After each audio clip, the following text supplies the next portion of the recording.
नमस्कार मंडळी, मी जव्हारची स्नेहा। तर मंडळी, मला कमेंट बॉक्समध्ये व पर्सनली मेसेज पण येत होते की ताई तुम्ही खडखड धरणाचा व्हिडिओ बनवा।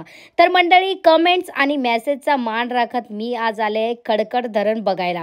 तर मंडळी, जव्हारला भेट देताना सर्वात जास्त शिफारसीत गोष्टींपैकी एक गोष्ट म्हणजे या विशाल धरणाला भेट देणे। तर मंडळी, खडखड धरण हे जव्हार शहरापासून 3 ते 4 किलोमीटर अंतरावर आहे, जामतेम हाकेच्या अंतरावरती। मंडळी, हा प्रवास तुम्हाला जव्हार शहरापासून 3 ते 4 किलोमीटरचा वाटला असला तरी या छोट्याशा प्रवासात मन अगदी प्रसन्नित होते। या प्रवासात छोटी छोटी टुमदार खेडी बघत खरवण या गावामधून आपण पोहोचतो थेट आपल्या खडखड धरणापाशी। धरणाकडे जाणारा मार्ग जरा अरुंदच आहे। जसं जसं आपण धरणाच्या जवळ पोहोचतो तसं तसं धरणावरून ओसाडणाऱ्या पाण्याच्या गर्जनाचा आवाज ऐकू येतो। जसं आपण अरुंद रस्ता क्रॉस करून पुढे जातो, आपल्याला एक छोटासा पूल लागतो व पुलाच्या समोर बघितल्यावर आपल्या धरणातून ओव्हरफ्लो होणाऱ्या पाण्याचे जे दृश्य दिसते अगदी सुंदर आहे।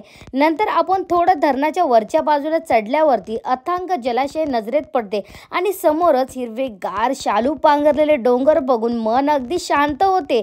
अगदी त्या धरणाच्या शांत जलाशयासारखं व खूप प्रसन्नित वाटतं। नंतर थोडं पुढे गेल्यावरती एक छान असा पॉइंट बनवलेला आहे, आय लव खडखड असं। तेथून सुंदर असा धबधबा नजरेत पडतो आणि त्याचे सौंदर्याचे वर्णन असे की एखाद्या सुंदर अशा निसर्ग चित्रातील देखावा।